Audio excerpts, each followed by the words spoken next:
Story time. On my second escape, I went to Tucson, Arizona, and I'd been out there for a while and ended up getting towed on. You know, that's how it works. And the U.S. Marshals get me and they take me to jail. And they do things different out there. In Tennessee, things aren't separated by race on the inside.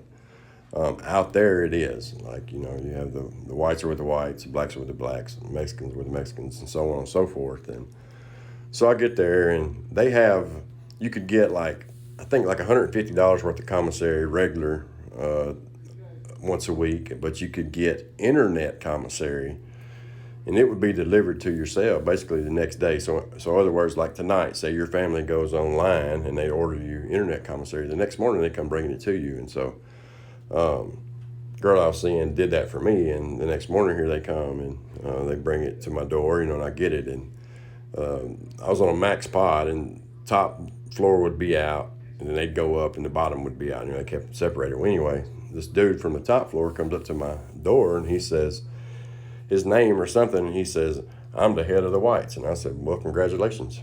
And he said, "You ain't from here, are you?" And I was like, "No, buddy, I'm not from here." And he said, "Well, we do things different out here. You have to pay a fee of your commissary to make sure that you're protected." And I said, "Oh, first and foremost, I don't need nobody to protect me. And secondly, I'm not paying you nothing." And he says, "Oh, you'll pay." I said, "Well, I'll tell you what. I'm going to put it right back here in this corner of this cell. And you go over and tell that police to pop this door, and you come on in here and get it."